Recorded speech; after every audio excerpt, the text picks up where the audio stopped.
শুভ দুপুর বন্ধুরা, আজকে বাড়িতে শুক্তো হবে। তো শুক্তোর রেসিপিটা তোমাদের সাথে শেয়ার করছি। কড়াইতে আগেই দিয়ে দিলাম একটু মৌরি আর জোয়ান।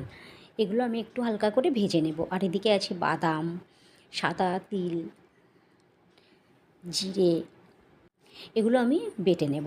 আর এই সবজিগুলো একে একে সব ভেজে নেব। তো তোমরা কারা কারা এই শুক্তোটা খেয়েছো প্লিজ কমেন্টে সবাই জানিও। তো এবার দেখো, ওই মশলাগুলো আমি বেটে নিয়েছিলাম। আর এদিকে একটু দুধ আমি গরম করে নিয়ে গরম জলে গুলে নিয়েছি। আর আমল দুধ দিয়ে এই শুক্তোটা করলে ভীষণ ভালো হয়। কড়াইতে একটু জিরে ফোড়ন দিয়ে, আদা বাটা দিয়ে, আর মশলাটা ওই যে শুকনো মশলাটা আমি করেছিলাম ওইটা আমি দিয়ে দিলাম। তারপর একটু লবণ দিলাম, একটু হলুদ দিলাম, দিয়ে সুন্দর করে মশলাটা কষতে হবে। তারপরে ওই ভেজে রাখা সবজিগুলো সব দিয়ে দিলাম।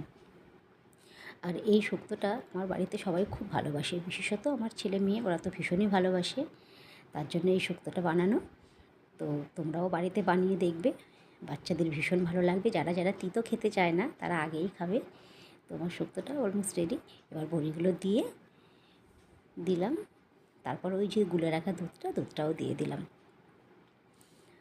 তো সবাইকে অনেক অনেক শুভেচ্ছা রইল। সবাই পারলে এই শুক্তোটা বানিয়ে খেয়ে দেখো, খুব টেস্টি হয়, ভীষণই সুন্দর হয়। যারা তিতো খায় না তারা তো একদমই খেয়ে নেবে। তারপর একটু চিনি দিলাম, শুক্তোতে হালকা করে একটু চিনি দিলে অসুবিধা হয় না। আর লাস্টে 1 চামচি ঘি দিয়ে দিলাম। আর ওই যে শুকনো মশলাটা প্রথমে করেছিলাম সেটা একটু দিয়ে দিলাম। দিয়ে তারপর দেখো খাবার রেডি। তো চলো খাওয়া যাক, টাটা।